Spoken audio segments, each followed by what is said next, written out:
Chapter 7, Mishnah 3. A kira has two holes on top, on which two pots can be placed to cook. The Mishnah discusses the law of a kira that was split in half. A kira that was divided in two along its length is tahor.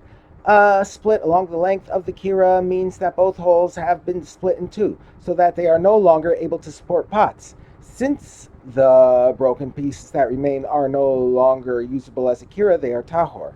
But if it was divided along its width, with the split running between the two holes, it is tame, since each of the two halves of the kira can still be used to hold and cook one pot. A kupach that was divided in two, whether along its length or along its width, is tahor. Since a kupach has only one hole on top to begin with, that hole becomes split no matter which way the kupach is divided. Thus, it is no longer usable. A kira was sometimes made with a broad, round base underneath it, which was wider than the kira itself. This base was flat, but it had a rim around it, and it looked like a wide pan placed underneath the kira. The kira was manufactured with the pan built onto it. They were actually one piece. This base was called the courtyard of the kira. The Mishnah now discusses the status of this piece.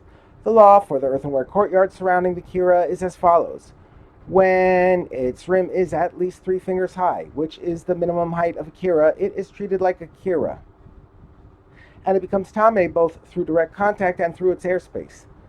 That is, if a source of tuma touches any part of the inside of the courtyard or enters its airspace even without touching it, it becomes tame.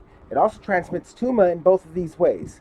But if the rim of the courtyard is less than this height, its airspace is not significant enough for it to be considered a kira, and it does not become tame in its own right, even through contact. Nevertheless, if the kira becomes tame, the courtyard becomes tame as well, and it transmits tuma through direct contact, but it does not transmit tuma through its airspace. Where the rim is 3 fingers high, the courtyard becomes tame through its airspace. The airspace of the courtyard is the space between the rim of the courtyard and the kira itself. The Mishnah explains how much of that airspace is considered the airspace of the courtyard. How is the airspace of the courtyard measured? Since the wall of the kira is higher than the rim of the courtyard, do we measure the airspace by the height of the kira or by the height of the rim? Rabbi Ishmael says he places a spit down on a slant from above to below, from the top of the kira to the top of the rim, and the area opposite the spit facing the kira becomes tuma to the courtyard through its airspace.